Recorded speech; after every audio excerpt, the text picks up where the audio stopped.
F equals ma, torque equals I alpha. So this is like a very not so precise way of writing the equations, actually, especially the second one, torque equals I alpha.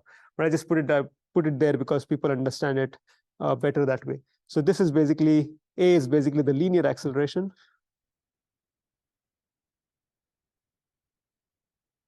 And alpha is the angular acceleration.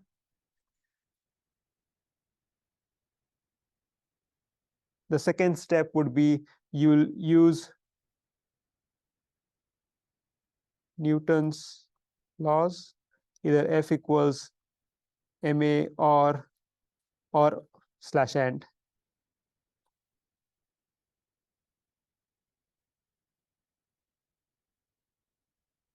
And third, given F, m, torque, and I. So mass and inertia are usually known to you, right?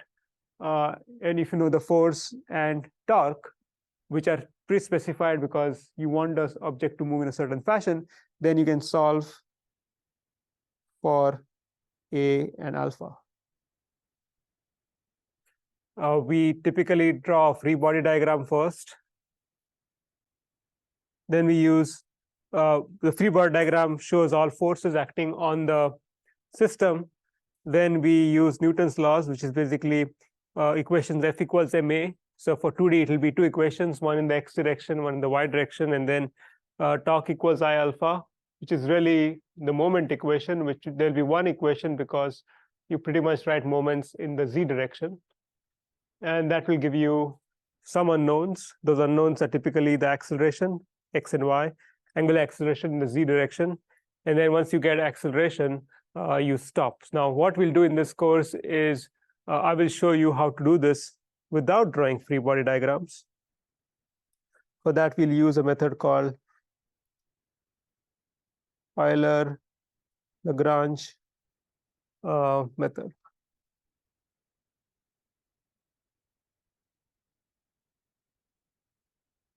So it'll give you, so by the way, this is the, when you solve for this is through equations of motion. So here, Euler Lagrange method will give you, it gets you equations of motion.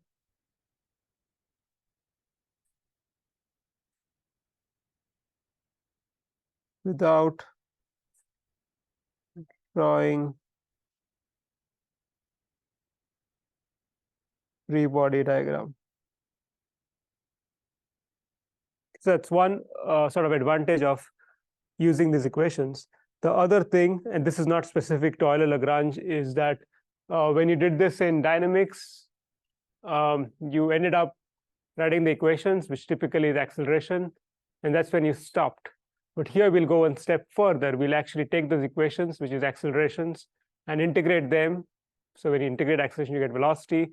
Integrate them again, you'll get positions. Once you have positions, we can do pretty animations. So it'll get more interesting to see how the equations translate to something which moves on your screen.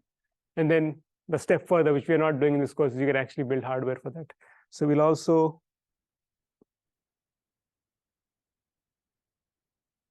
integrate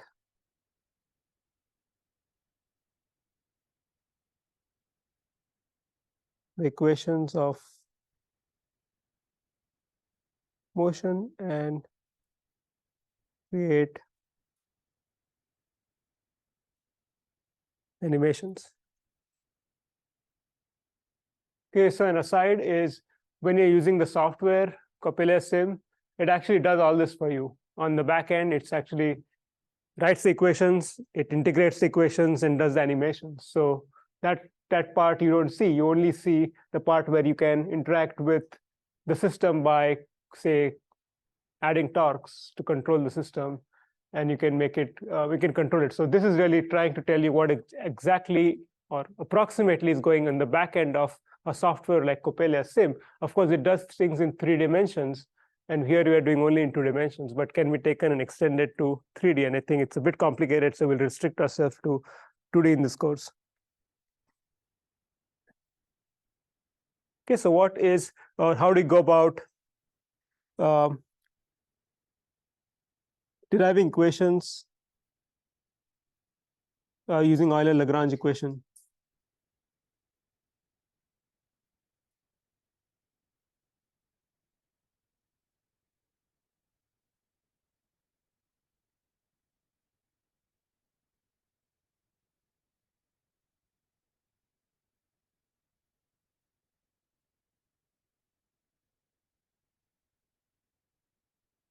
Yeah, just break it down to 3 steps.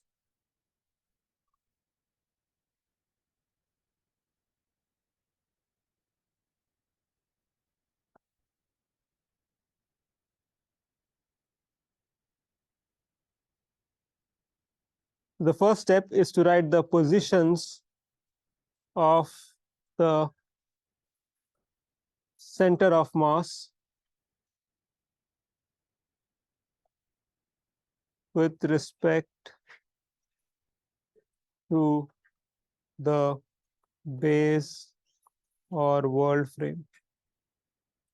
Okay, in this case, the world frame is always denoted by 0. And then you have frame 1, frame 2, which actually is attached to the links and it moves with the links. So what I mean by that is, if you are asked to do this for a double pendulum like this, and let's say this is the center of mass.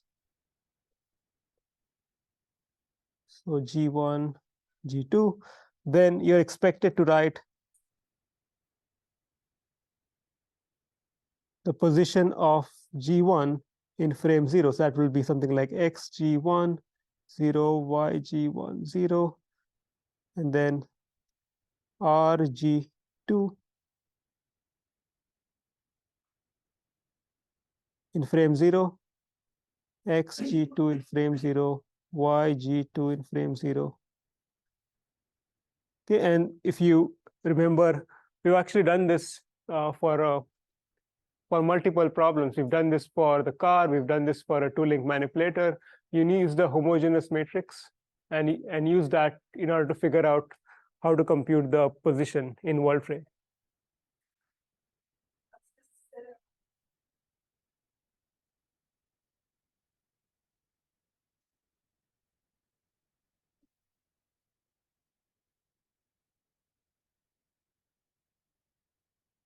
Okay, the second step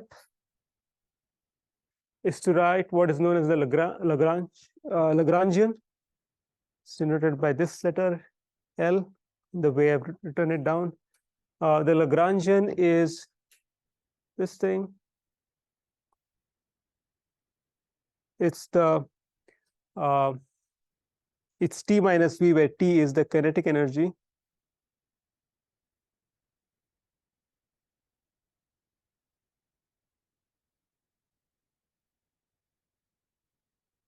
And V, which is the potential energy.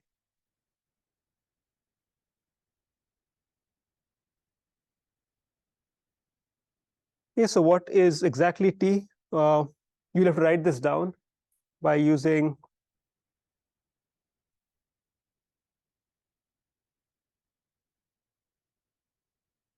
half I equals 1.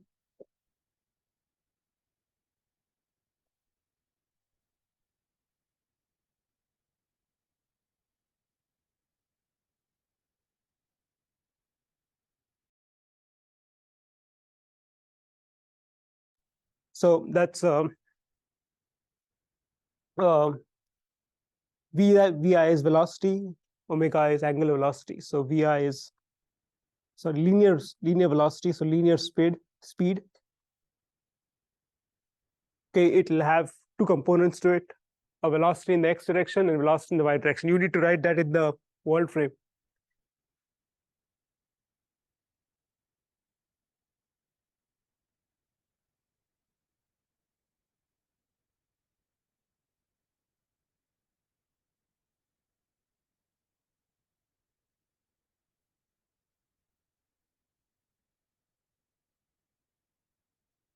Okay, the way velocity is obtained is usually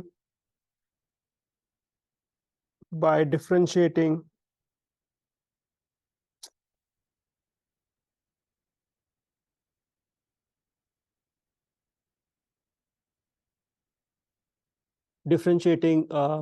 the position in the fixed or world frame. Okay, you've already obtained the position in the world frame this way. So all you do is you differentiate the position in the world frame, of course, with respect to time.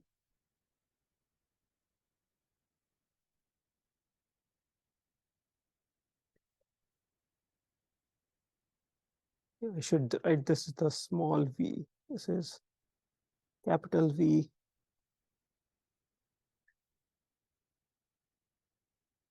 This is small v. Okay, so that's the t, the quantity v.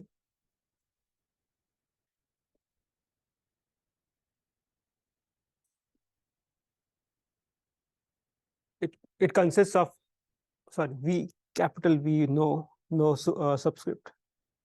This consists of all the potential components associated with the system. So springs, gravity would be part of this.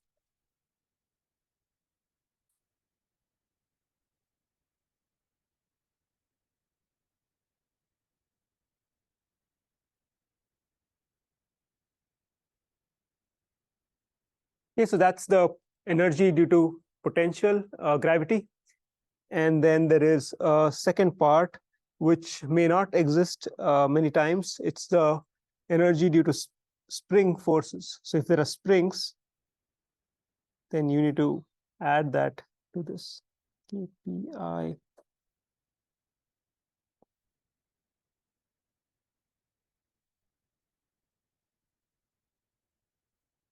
GI is gravity. It's typically is a constant.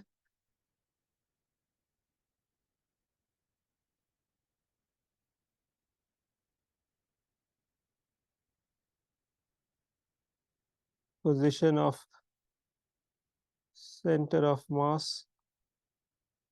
Okay, so there's an assumption here. The assumption is that I'm assuming that the gravity points in the y direction or y0 direction. If that's the case, then that's what will come. If it's tilted, you clearly need to resolve it in the direction in which you have to resolve it in the x and y direction and do accordingly. So remember that. So that's that. Then RPI, RP0 are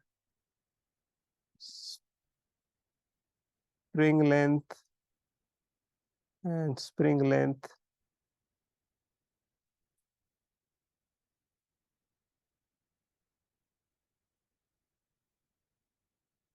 in rest configuration. That is when the spring is unstretched, then that's the effective length. And then KPI is the spring constant. Okay, so this step will give you V. And once you have V, you can compute L, which is T minus V. The last step is the equations of motion.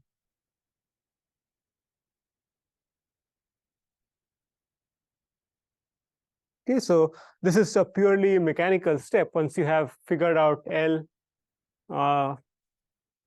then the equations of motion come out to be this.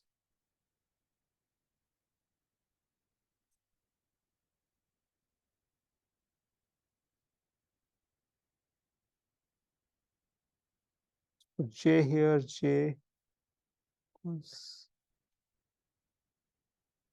Okay, so let me explain what this is. So L, we know it's Lagrangian.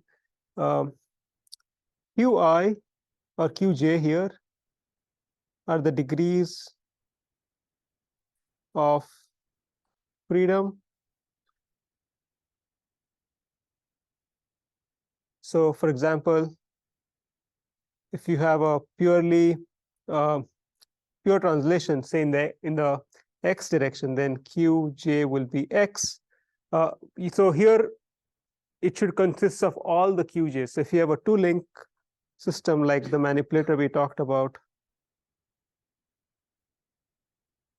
θ1 is the angle for the first link, θ2, then Qj will be θ1, θ2. So you will have two equations. One you'll put for Qj θ1, get the first equation, and you'll put Qj θ2, use that equation, find the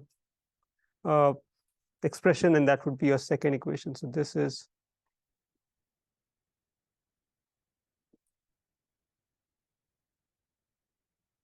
this, by the way, gives same equations as those obtained using Newton's law.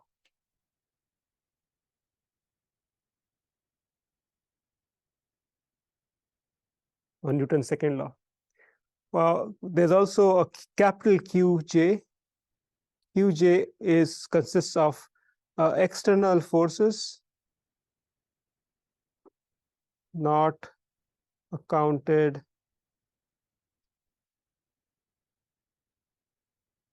in T or V.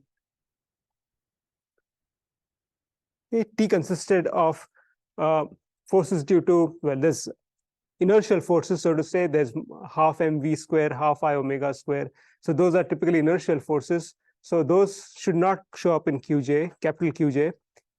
And then V has potential energy or potential forces. So mg due to gravity and half kx square due to spring, those shouldn't be here. So if you have an external force, like say if you put F here, then that F will appear, this would be capital Qj. Here, if you have torques, torque 2, torque 1, then that will be Qj.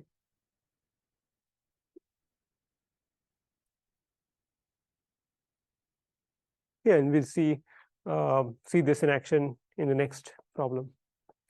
Okay, so what we'll do is we'll take this 3 steps, put it in action on a really simple problem. This is a projectile launched, but we'll subject the projectile to a drag force.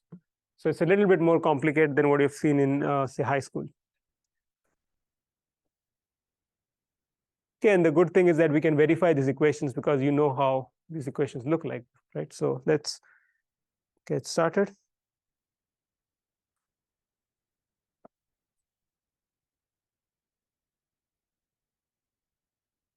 So here's an example.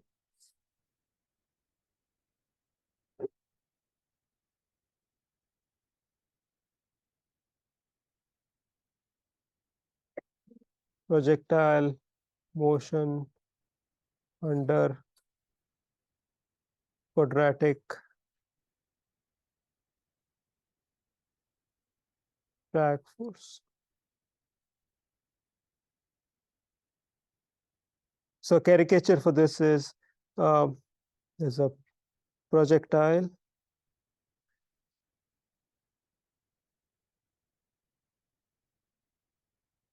is launched with a velocity v at an angle theta. So what I can do, I can draw the axis. We just choose the axis to be x0, y0, fixed axis. There's gravity.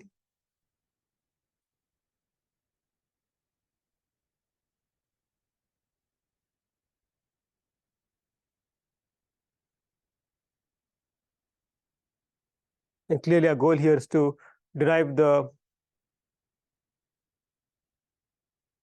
equations of motion. Yes.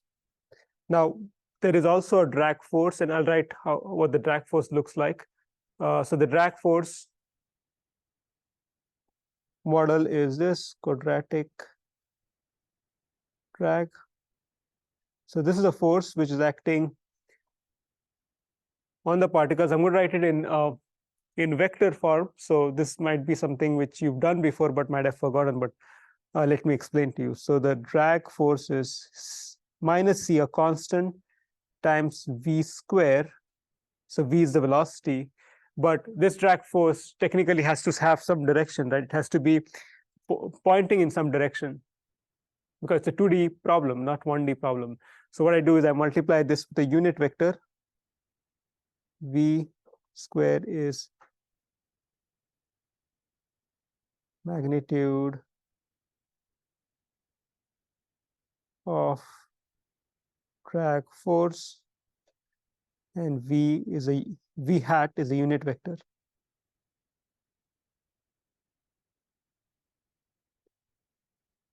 Okay, the way you write a unit vector, so V is velocity. So what you'll do is you'll write the vector V,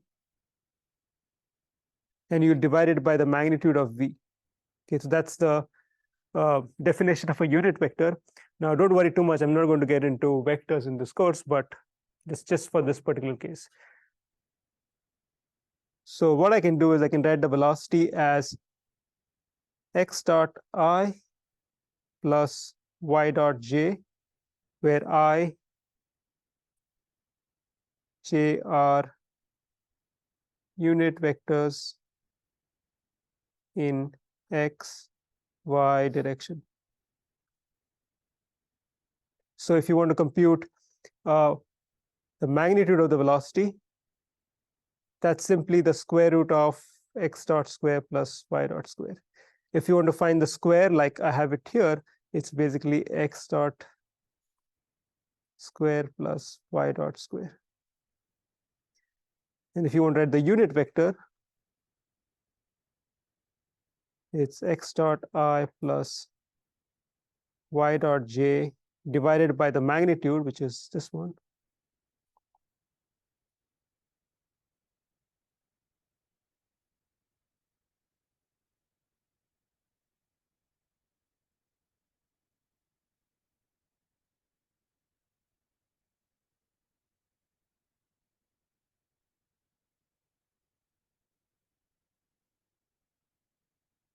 Yes, I'm going to just simplify this expression so that we can write it in terms of x and y. So this is the expression.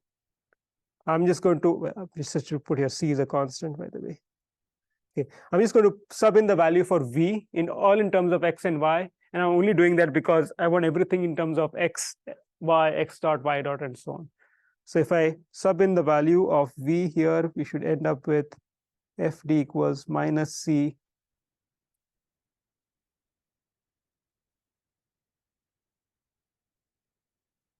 square root x dot square plus y dot square times x dot long I minus c times x dot square plus y dot square y dot j.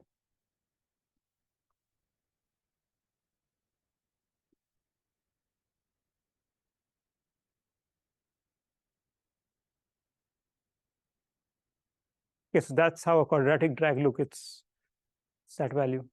I just derived it for you. So this force is in the x. This part is, let's call it f dx. This part is f dy. Okay, now that we have that drag force, so that's like something which I specify, right? That's the model with the drag force. Now let's go to Euler Lagrange equations to figure out the equations of motion.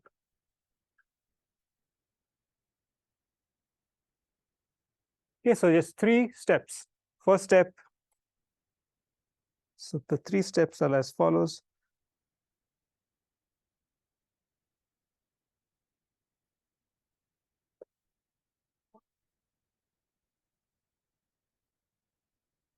Step 1, I need to figure out the position of the projectile in the world frame. So x0, y0. I can just say, so since that is a variable or a degree of freedom, that is, in order to describe the movement of the projectile, you need to specify an x. and I specify a y. So those are degrees of freedom. Just like for a pendulum, theta is a degree of freedom. It's an independent variable which helps you to describe the angle of the pendulum. So that will just be x and y. So that's very easy, first step. The second step is to write the Lagrangian. It's t minus v. So t is, it's a summation of all the particles. Here's just one particle. So I can write half m, assume that's a mass m, v square. Since it's a particle can only have translation. It doesn't really have any rotational degree of freedom. It's not really spinning. So half mv square is half v is x dot square plus y dot square. Okay, v is m times g times y.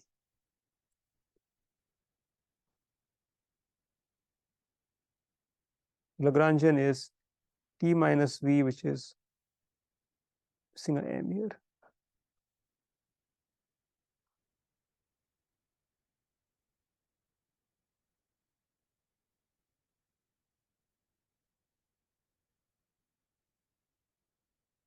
X dot square plus y dot square minus g.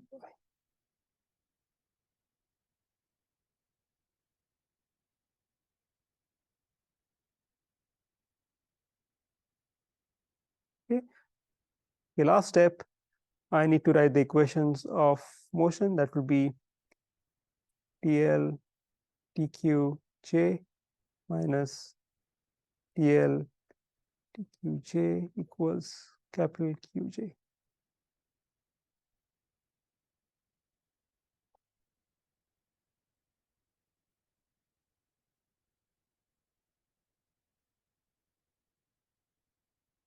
Okay, so remember that QJ is the degrees of freedom, or the independent variables needed to specify the motion of the projectile. In this case, that would be x and y. So because there are two variables, there'll be two equations. First, I put QJ equals x.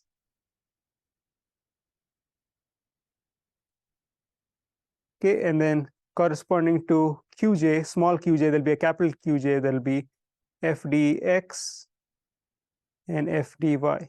FDX and FDY are drag forces I calculated earlier. These are external forces not accounted by gravity or by spring forces, and those would be external forces. Okay, so with that, let's start computing this. Let's take QJ equals x. So d dt of L of, I'm just going to write this. Let's do it this way. It's easier. Let me just individually compute these quantities. This one, then do d dt. That way it's much easier. So d L dqj, qj is nothing but x. This should be q dot. So dx dot. So d dx dot of this thing here, half m x dot square plus y dot square minus mgy. Okay, so this might look a little bit strange, right? You have d dx dot, not d dx. Okay, the way you do d dx dot is you just treat x dot to be the variable which is used for differentiation, and everything else here is a constant. So y dot y appearing here are treated as constants. Derivative of constants are 0. So this will effectively give me, only this term would have to be differentiated. So it'd be mx dot. The 2 will cancel with this 2.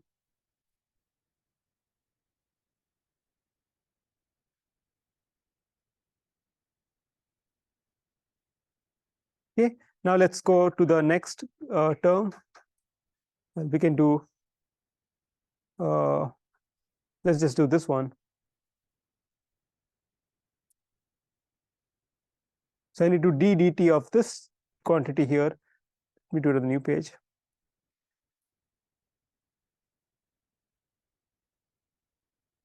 So dl dx dot is mx dot. So d dt of dl dx dot is d dt of mx dot.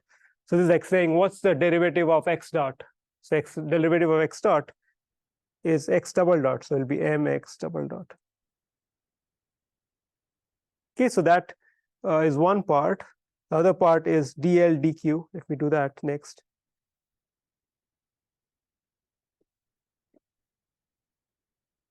dl dq, but q is x. Okay, so let me sub in the value for L. From the previous page, it's half mx dot square plus y dot square minus mgy. Okay, so I need to differentiate anything here which has an x in it, but there's nothing here with an x in it. There's an x dot, but x dot is different from x. X dot is velocity, not x. So this term here is going to be simply 0 because nothing over in the L has an x in it.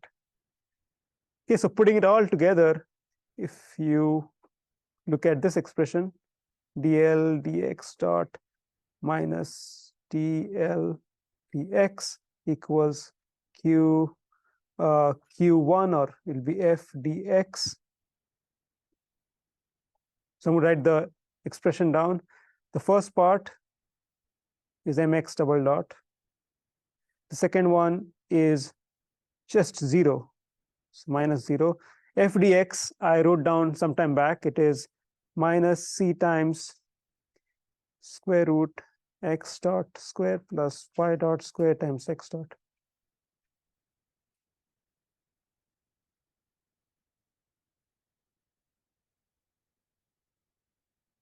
Okay, so that turns out to be my first equation of motion. Now, if you did not have drag force, then you know that acceleration in the x direction, if there's no gravity, is simply 0. That's what you'll get. Okay, let's do the same thing for the y direction.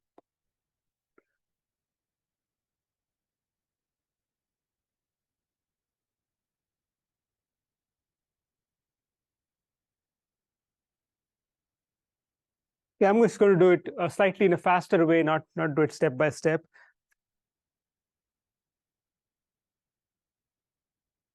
So I'm just going to replace qj with now y. So y dot minus dl dy equals qj, this will be f dy. Okay, so here it is in just one step, half m d dy dot of L. L is half m x dot square plus y dot square minus mgy.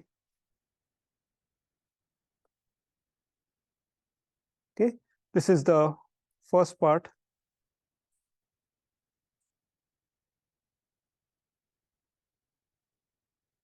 Okay, and then the second part is minus d dy of half m x dot square plus y dot square.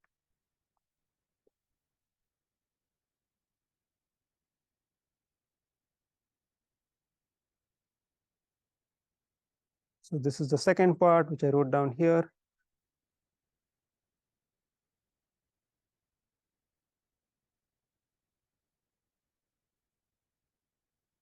And then equal to f dy. F dy was found to be minus c x dot square plus y dot square times y dot.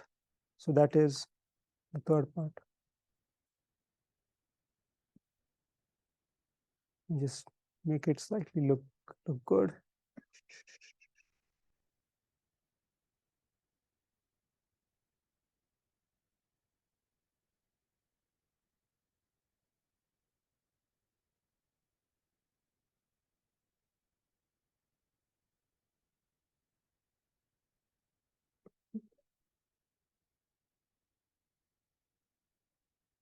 Okay, let's simplify this.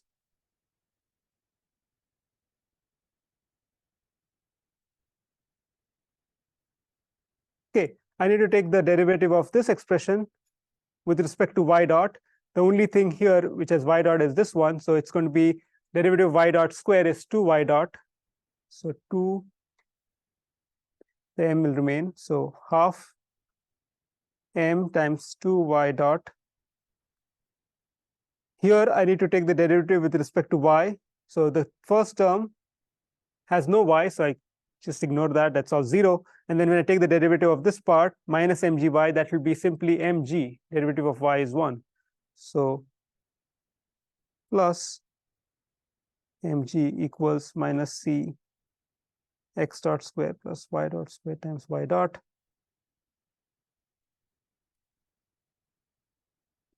Okay, and then when I want to take the derivative of this term with respect to time, the derivative of y dot will be y double dot. And then this 2 and this 2 cancel. So m y double dot plus mg equals minus c x dot square plus y dot square times y dot.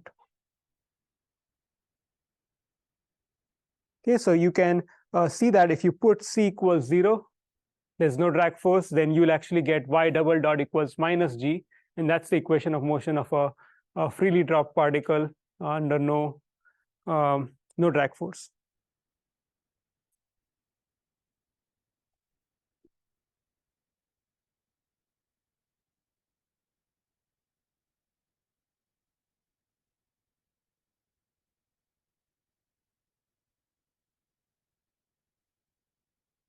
Okay, so here's the summary of equations we got.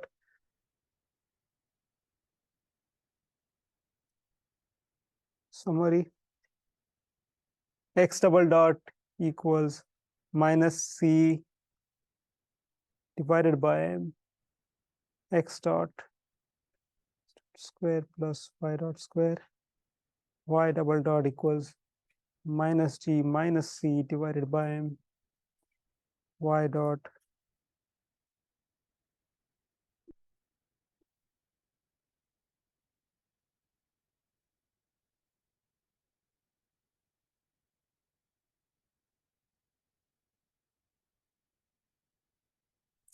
what we did here is we derived the equations. Those are the equations, but I think that's where your dynamics course ends. So here we're going to take it a step further, and we're going to actually take these equations and make an animation. And that is good because what will happen is eventually we'll get to controls and we'll control things and we can visualize how things fall. So this is the fourth step, not really technically needed to derive the equations, but we'll simulate and animate in Python.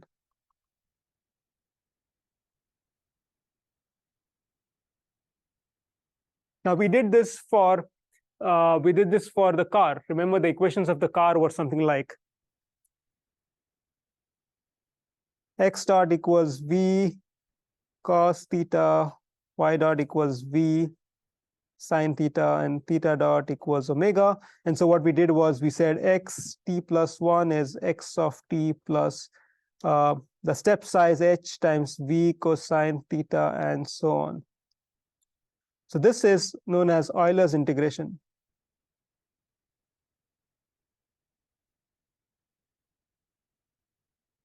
Why we did that? We did that because we wanted to compute what is the time history of x and time history of y and time history of theta, because once you have x, y, and theta, we can then plot that and as a flip chart and then show that the car is actually moving. So similarly, you could do this simulation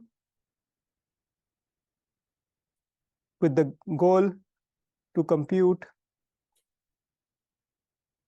x, y, right? We only have access to x double dot right now, so we need to integrate. One method is called Euler's integration, which we did for the car. So that's the one. Okay, it's a very simple method. It works. It doesn't really work very well if the step size h is bigger than a certain value. So the smaller the step size, the better you are. And it's also very slow because you need to take a very small step size. The second method, which is the preferred method, is called the Runge-Kutta. You might hear of this method as RK4, which basically is a more sophisticated way of computing the step update. It allows you to have a bigger step size h, which makes the integration faster. But the one which we'll be using, and we'll not be writing a code for this, is known as the adaptive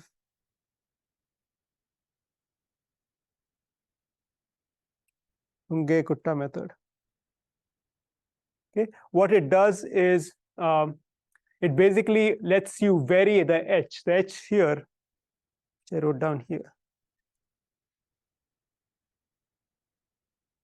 This h is constant for both these methods. So h here is variable. What it does is it does a smart thing. It actually uses an estimate of how much worse the calculation is. If the calculation is not that worse, it tries to increase the step size. So you can get away with doing much faster integration using adaptive Runge-Kutta. The way you'll call this is projectile RHS, and I'll explain in just a bit. C0, T, and some arguments. So here, this is the part which will specify x double dot, y double dot, x dot, y dot. It's basically the right-hand side of the equations, these equations of motion, which I showed earlier. This is the initial condition. So when you launch the projectile, you need to specify some speed, and of course the angle and position. And this is the time. And then these arguments could be the mass, damping, and so on. And this is the output, which is x, y, x dot, y dot. It gives you the full history, the position and velocity. Okay, so this is my code. It's hopefully not too long. It's about 69 lines, of which I think there's quite a bit of animation, which takes line 15 all the way to line 36. So it's about 30 lines. Half of the code is animation. Okay, so if you run this, that's the projectile. The red is the trajectory traced by the projectile. You can see that does not look like a parabolic trajectory, and that's because of the drag force. We can check this with our intuition by putting a drag force equal to 0. So let's just change the drag force to 0. And now you can see it's more, well, it just goes beyond, I think. So it's going too fast that you just cannot see the whole thing. So we can reduce the speed, the initial speed, which is right here. Let's make it 10. And then that is more predictable. That's how a projectile will move, right? So let's get back to 100. And then the drag force back to 0.5. Okay, so the way I normally do this is I have a set of parameters which usually define in the beginning, and so it's easy to access them and modify them. Then there's this whole thing of animation, which is essentially using, I believe I did the line and just the plot. So well, I usually use plot. So you can draw plot, and join the trajectory by a line. That's the red line, and then you can show the projectile with a red marker. Okay, now what you want to do is you want to erase the projectile, but you want to keep the trajectory. So I just remove the projectile and plot it again, but I also remove the trajectory. And I think the reason I remove the trajectory and plot it again is because what I do is I may animate all the way till wherever the projectile is. Keep doing that. I don't keep a track of consecutive ones. There are two ways to do it. One is you don't erase it and you just keep the dots, but that is the trajectory, or you erase the whole thing, but you just draw it from start all the way to where the projectile is, and that's what I do. Okay, and then comes the meat of the code, which is this part, which is really 57 to 69. A bunch of setting of initial conditions, initial velocity in the x, y direction, and then this is basically the call to the function ODE int, which does Runge-Kutta. Now this is based off a function called to projectile, and this is where the equations of motion will feature. The equations of motion are what I wrote down some time back, and in the summary, they were acceleration is drag. I just created a variable for that, so it's easier to see it. So the drag force, which is this CV x star, where v is the magnitude of velocity and drag y, and that's pretty much what this function returns. It returns the velocity, acceleration, velocity, acceleration. So remember, you need to integrate twice. From x double dot, you need to go to x dot and then x, and that's why the first things, x dot ax does the first part, integrates x, and the second one does integration of y. Okay, that's pretty much what we'll see throughout this course. We'll have a dynamical system which we need to use ODE to simulate. Now, I also have like a video on Coppelia Sim doing the projectile, where you did not have access to any of these things in the projectile. That is, the ODE int was not visible to you. So that happens in the back end of Coppelia Sim. It does it for you. So all you need to do is to add the drag force, because by default, Coppelia Sim doesn't have a drag force in its there's no real model of a drag force. So you need to add that drag force in that Coppelia Sim video. So there are ways to play with a simulator so you can make it do things you care about. And this is sort of showing you what is behind the scenes.